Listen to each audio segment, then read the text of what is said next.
అదే RTV app వార్తల్ని క్షణాల్లో చదివే అవకాశం ఉంటుంది. ఒక న్యూస్ పేపర్, ఒక టెలివిజన్ ఛానల్ మీ చేతుల్లో ఎప్పుడూ ఉంటాయి. రేపు 12వ తేదీన విద్యార్థుల కోసము, నిరుద్యోగుల కోసము, యువత భవిష్యత్తు కోసము పెద్ద ఎత్తున ర్యాలీ చేపట్టి కలెక్టర్ ఆఫీస్ వరకు పోయి అక్కడ కలెక్టర్ గారికి మెమరాండం సమర్పించాలనేది పార్టీ నిర్ణయం. ఎందుకంటే ఈరోజు విద్యార్థులను అన్ని రకాలుగా మోసం చేసేటువంటి కార్యక్రమం ఏదైతే వైఎస్ రాజశేఖర రెడ్డి గారు ప్రతి పేద విద్యార్థి కూడా నాణ్యమైనటువంటి విద్య అందించాలి, వారు ఎటువంటి చదువులు చదవడానికైనా ఎంబీబీఎస్ కావచ్చు, ఇంజనీరింగ్ కావచ్చు, ఏ చదువులు చదవడానికైనా సరే వారికి ఉన్నటువంటి ఆర్థిక పరిస్థితులు అడ్డంకి కాకూడదు అనేటువంటి ఆలోచనతో రాజశేఖర రెడ్డి గారు ఫీజు రియంబర్స్మెంట్ కార్యక్రమం తీసుకొని వచ్చినారు. కానీ చంద్రబాబు నాయుడు గారు 2014-19లో కావచ్చు, ఇప్పుడున్నటువంటి పరిస్థితులలో ఫీజు రియంబర్స్మెంట్ గురించి మాట్లాడడం లేదు, విద్యా దీవెన గురించి మాట్లాడడం లేదు, నిరుద్యోగ భృతి గురించి మాట్లాడడం లేదు. 800 కోట్లు రిలీజ్ చేసినామని గొప్పగా చెప్పుకుంటున్నారు. ఇంకా 3200 కోట్లు ఎవరు ఇవ్వాలి? చంద్రబాబు నాయుడు గవర్నమెంట్ ఇవ్వాలన్నా, లేకుంటే తమిళనాడు గవర్నమెంటో కేరళ గవర్నమెంటో ఇవ్వాలన్నా? ఇంకా 3200 కోట్లు ఫీజు బకాయిలు చెల్లించాల్సిన బాధ్యత ప్రభుత్వం మీద ఉంది. ఒక విద్యా దీవెనకే లాస్ట్ జగన్మోహన్ రెడ్డి గారు ఉన్నటువంటి అకాడమిక్ ఇయర్కు 12,000 కోట్లు దాదాపుగా ఖర్చు చేసినారు. మీరు గత 9-10 నెలల్లో విద్యా దీవెనకు రూపాయి ఖర్చు చేయలేదు. మీరు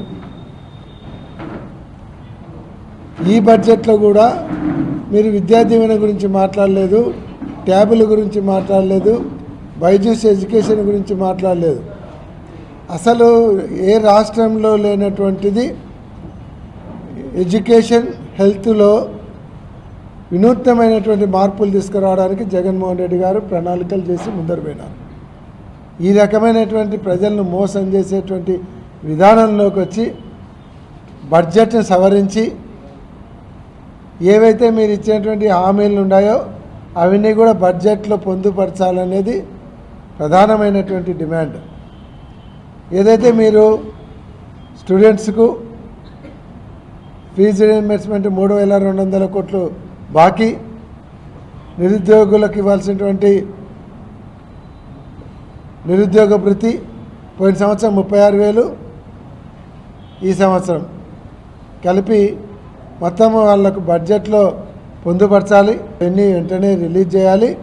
ఏదైతే ఇంతకుముందు విద్యార్థుల వికాసానికి ట్యాబులు ఇచ్చినారో ఆ ట్యాబుల్ సిస్టాన్ని కూడా పునరుద్ధరించాలని మేము డిమాండ్ చేస్తాం.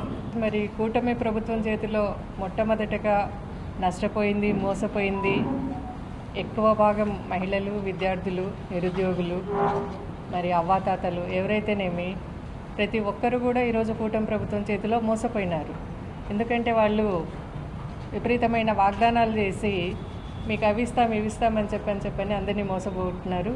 మరి సంవత్సరం అయిపోతూ ఉంది ఈరోజు కూటమి ప్రభుత్వం వచ్చి, ఈరోజు కూడా ఏ ఒక్క వాగ్దానాన్ని కూడా వాళ్ళు నెరవేర్చలేకపోయినారు. ఈరోజు మహిళలు వాళ్ళకు ఉచిత బస్సు అన్నారు, ప్రతి నెల 1,500 ఇస్తామన్నారు, ఏవి ఇవ్వడం లేదు. అమ్మఒడి అన్నారు, ఎంతమంది పిల్లలు ఉంటే అంతమందికి అమ్మఒడి ఇస్తామన్నారు, కానీ ఏ ఒక్క వాగ్దానాన్ని కూడా మహిళల పట్ల నెరవేర్చలేదు. అట్లాగే చిన్నారుల పట్ల వాళ్ళకు కూడా అమ్మఒడి రావడం లేదని చెప్పని వాళ్లకు ప్రైవేట్ విద్యాసంస్థల్లో వాళ్ళు ఫీజుల భారాన్ని తట్టుకోలేక అట్లా నష్టపోతూ ఉన్నారు. విద్యార్థులకు ఫీజు రీఎంబర్స్మెంట్ లేదు, వాళ్ళను కాలేజీలలో చదవాలన్నా వద్దా అన్నట్లు వాళ్ళు కూడా బాధపడుతూ ఉన్నారు. నిరుద్యోగులు అన్నారు, నిరుద్యోగులకు ప్రతి నిరుద్యోగికి 3,000 నిరుద్యోగ భృతి ఇస్తామన్నారు, అట్లా వాళ్ళను మోసం చేసినారు. ప్రతి ఒక్కరిని కూడా మోసం చేసిన ఘనమైన చరిత్ర కూటమి ప్రభుత్వాన్ని అని చెప్పనే చెప్తా ఉన్నాము. ఈరోజు వాళ్ళు ఎటువంటి మోసాలు చేసినా, ఎటువంటి చేసినా ప్రజలందరికీ, అన్ని వర్గాల వారికి వైఎస్ఆర్సీపీ పార్టీ అండగా నిలుస్తుంది, వారి పక్షాన పోరాడుతుంది అని చెప్పని గట్టిగా చెప్పగలుగుతున్నాం. మహిళల పక్షాన అయితేనేమి, ఈరోజు ముఖ్యంగా యువత పక్షాన నిలబడి యువతకు పోరుబాటుగా నిలవాలని చెప్పని మేమందరము నిశ్చయించుకున్నాము. జగనన్న ఆదేశాల ప్రకారం రేపు 12వ తేదీన యువత అందరూ కూడా అన్ని విద్యార్థి సంఘాల వాళ్ళు అందరూ కలిసి వచ్చి మీ పక్షాన గవర్నమెంట్ తరపున గవర్నమెంట్ మీద మనము పోరాటం చేస్తూ ఉన్నాం కాబట్టి మీరందరూ కూడా అన్ని విద్యార్థి సంఘాల నాయకులు కూడా వచ్చి దీంట్లో ఈ పోరుబాటులో పాల్గొనాలని చెప్పని మీ అందరినీ విజ్ఞప్తి చేస్తూ ఉన్నాను. మరిన్ని వీడియోస్ కోసం ఛానల్ ని సబ్స్క్రైబ్ చేయండి, లేటెస్ట్ అప్డేట్స్ కోసం వాట్సాప్ ఛానల్ ని ఫాలో చేయండి అండ్ లింక్ డిస్క్రిప్షన్ లో ఉంది.